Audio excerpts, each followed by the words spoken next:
Where to begin? So many important stories. There's a report out in the London Independent that ISIS is actually 7 times bigger than what the CIA is saying. Well, you notice I've been saying it's 250,000 to 300,000 fighters since the beginning of the name change 6 months ago. Because ISIS is just the name of the al-Qaeda forces out of Saudi Arabia that have been attacking Syria for 4 years. So when they say ISIS is 16,000 or 25,000, that is absolute poppycock. This is a organized criminal operation funded by Saudi Arabia, Qatar, Turkey, and the West. NATO, Israel's involved. It's just a fact. See, I don't go where I want to go. I go where the facts are. And it's not hard to have these facts. This is all well known. But it's now in the news that the Curtis estimates are they're fighting 200,000. That's the London Independent. That is all coming up today. That's just one little tidbit. CIA weighs expanded role in ISIS fight. Got another stack of news here and a video I want to get to. Florida school children terrorized by police for their safety. It's on CBS News. Locally, police officers draw guns during unannounced active shooter drill and terrorize them.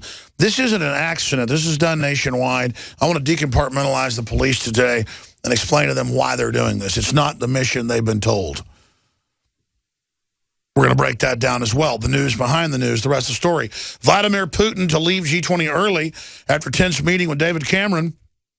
Cameron, when Putin walked over, said, I don't know if I'm going to shake your hand. I guess I will, but let me tell you one thing. You get out of Ukraine. This is how wars start. Imagine a Canadian that has no connection to Ukraine that's been half Russian forever. The West has overthrown the country. And now this guy waddles over and tells Putin, get out. This is thug level. You don't do that in diplomatic circles. This is unprecedented. And the Russians are leaving. And they've came to the G20 and said the gloves are off. As I've said, I don't sanctify, I don't lionize, I don't deify the Russians or Putin. But they're not the people trying to take my guns or sign me on to foreign derivatives packages in the trillions. They're not the ones surveilling me. The Russians are under attack. The Russians are being destabilized. The Russians have the West in there trying to overthrow and take their gas pipelines where they sell gas to Europe at low prices. I find no fault. Like Pontius Pilate, I said I don't compare them to Christ. No, he's certainly no devil, but he's certainly no Christ. But Vladimir Putin, they love to demonize a person. The larger issue here is Russia itself is not on the offense. And the West wants to conquer Russia just as they've conquered America. The globalists that have conquered the West want to conquer Russia. And that's just a fact. And so my North Star, my default is the truth. Does that mean the Russians haven't done horrible atrocities over the last 200 years to Ukrainians? That's really been a Germanic area before 200 years ago. Does that mean that Stalin didn't kill 10 million kulaks? No, I know the history. The point is they're getting along, and along comes George Soros to destabilize the country. In the past decade, we have witnessed unparalleled scientific discoveries in the area of health. But no one has put together a formula that focuses directly on brain health, nerve growth factors, and optimizing your cellular energy at the same time. DNA Force is one of the most expensive formulas to produce. Some of the ingredients in DNA Force are $12,000 a kilogram. We are using the coveted, patented, only American source of PQQ, CoQ10, and more. You want the best that's out there at the lowest price anywhere? Well, we're bringing you a total win-win. The ultimate value, cutting-edge, trailblazing game changer that also supports the InfoWar. We have produced a limited run of DNA Force, and it will take up to 12 weeks to produce more once we sell out. Secure your DNA Force today at InfoWarsLife.com or call toll-free 888-253-3139. DNA Force from InfoWars Life.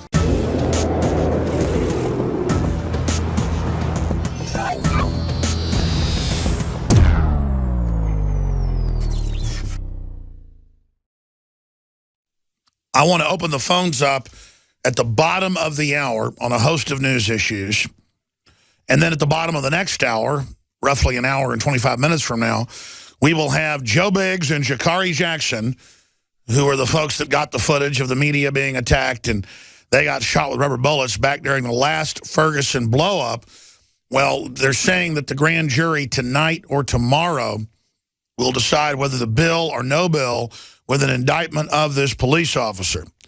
And police departments across the country in major metro areas like Chicago, D.C., New York, Los Angeles are bracing for riots, racial attacks, you name it.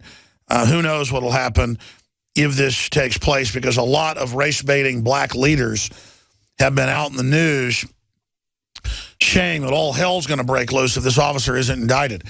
Listen, all I try to do is send reporters to the scene, gather the facts, and report the truth. Overall, most of the demonstrators have acted responsibly. There have been some groups mixed in with the demonstrators that have looted repeatedly and shot at police and thrown Molotov cocktails. And there has been a bad element that's piggybacked on this. That said, now with all the witnesses and the video, reportedly the grand jury scene, it's true that this gentleman who had just shook down and reportedly strong-armed someone at a convenience store charged and attacked the officer. And so it looks like he should be no-billed. And so if he's innocent, he should not be indicted. That said, we would say, hey, we're reporters in an area that was that the police had not even said move out of, and they went on orders, go ahead and shoot my reporters and Vice reporters and Al Jazeera reporters with rubber bullets and tear gas, and would chase my reporters down and assault them. So I got to say, a lot of shameful behavior by the police, shameful behavior by the looters. And we would catch looters and say, there's a looter right over here, and the police would run up with shotguns and say, I will effing kill you. In fact, the cop that did that got suspended. It was a Ferguson PD officer. It's just a mess. I mean, it's just a unprofessional mess all the way around. But with all that's going on in our country, the racial divide that's been pushed by the Democrats and by Obama for 7 years, well, 8 years if you count the election, and MSNBC saying you're racist if you don't support Obamacare, you're racist if you aren't for gun control, turn your guns in, and Michael Moore saying white people that own guns have them because they're racist. He says that all the time when he has armed bodyguards and own guns himself. They are the #1 fanners of the flame that have created this atmosphere. And watching how the federally trained police and even state police acted with the local police and sheriff's department tells me that if riots break out that need to be put down and need to be stopped, you have no right to go burn somebody's house or business down because of a verdict in a grand jury. Whether you think it's a proper verdict or not, you don't have a right to go randomly attack innocent people or burn down their businesses because of that. But separately, then if the police get out of hand and try to attack reporters or the general public or use it as a way to try to clamp down on the public, well, then that's a tyranny as well. So this is a real tightrope that's being walked here. And seeing what I saw on the live video feeds that we all watched here and that millions tuned in and watched with our reporters on the ground, and seeing just the across-the-board behavior is extremely worrisome, and this country is undoubtedly a powder keg. Now, police departments, the AP is reporting, are bracing across the country for a verdict tonight or the next few days. Our reporters are in Ferguson. They'll join us, as I said, at the bottom of the next hour.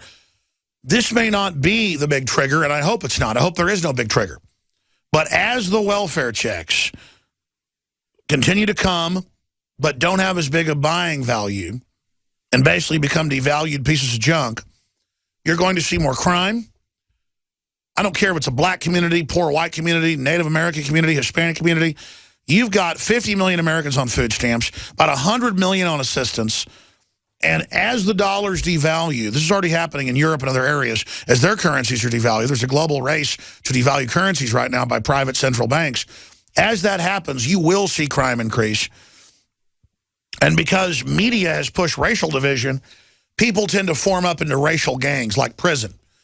Because, oh, then it's okay to go out and mug somebody because they're black and you're white, or they're white and you're black, or you're straight and they're gay. We all know how this psychology works. A lot of criminals aren't psychopaths or sociopaths. They rationalize that you're driving a nice Lexus, so you deserve to be carjacked. They rationalize that, you know, your wife was wearing a hot outfit, so she deserved to be raped. They're criminals, they're mentally ill, they have twisted minds, bad upbringings, whatever the case may be, but they rationalize what they're doing. They're not actual sociopaths or psychopaths. They're predators, though. And they will decide that what they're doing is okay in their own twisted logic. And I've talked about this in the last few weeks here on air. Almost everyone I know is being shaken down in Austin, Texas, even in nice areas, by folks. And last night I had a white guy come up and say, I need money right now. You need to give it to me, or, you know, things aren't going to go well. I was coming out of a grocery store at like 7 at night. This stuff's going on now. And I just ignored him, gave him a real serious look, got in the car. But the funny thing about it was, in the past, I wouldn't carry all the time. But lately, things have gotten so serious pretty much all the time. I started getting in the truck where I've, you know, got a firearm. It's sad that we've gotten to that, but definitely crime's up. Definitely there's some issues going on. And a lot of it's racial. This was a white guy last night who did the same thing. He didn't say, give me money or I'll hurt you. He bugged his eyes out and said, you need to give me money. I'm not going to ask twice. I said, what's that mean? And he turned and walked away because I didn't basically start urinating on myself. But most people who've been domesticated and trained, I guess, would give the guy money. I had that happen a few weeks ago with a black guy came up, big black guy came up and did that and got real aggressive and bowed up and said, give me money right now. And I just basically, I didn't freeze up. I just got ready to fight, and he turned and walked off to find somebody who was an easier target. I just started getting ready. I've gotten the point. I just can't put up with it anymore. I just started getting ready. And it happened to Anthony Gucciardi, who's a writer here. It happened to one of our computer people who's done consulting for us in the past. Max Cabrera was on the news, getting beat up, broke his nose, 4 black guys, 5 black guys, sexually assaulted his girlfriend on 6th Street for no reason. The police have the videos. They said no reason, just attacked him. So my point is, this country's a powder keg, and thug life has been promoted, not just in the inner city black communities, but across the board. It's a gang mentality that's been promoted in young people. And that gang mentality has gotten into the military. It's gotten into police. It's a big problem. I mean, the military, they say upwards of 20% are now in hardcore criminal gangs. Crips, Bloods, Mexican Mafia, different Aryan groups. I mean, it's just, things are reverting back to kind of a road warrior scenario. This is what happens with dumbed down populations. You don't associate with a gang of liberty and freedom and due process and being honorable. That's the real gang, is having a good family name and people know they can do business with you. No, men are reverting to like a mindless sports culture. That's all they care about. All they care about is, you know, I'm not knocking sports, but it's become gladiatorial like Rome, and we are a degenerating society. So that's why we're watching Ferguson very, very closely. It's a powder keg. Coming up, the latest on Obamacare, and I want to open the phones up. I'll give the number out in the next segment. Here comes Gruber tape number 5, the Obamacare architect, saying basically what Zuckerberg said of Facebook. Americans are dumb effers. They're dumb. We deceive them. Ha, ha, ha. We rip them off. More tapes on that. Everything we said came true. Everything we've done's been right. Well, it's now publicly admitted that Obamacare, by its own architect, who was paid $400,000 to help write it from MIT, was written to massively increase healthcare costs on healthy people and to lower the quality of everybody else's healthcare and centralize it so that big insurance companies could force you to buy insurance and then give you low quality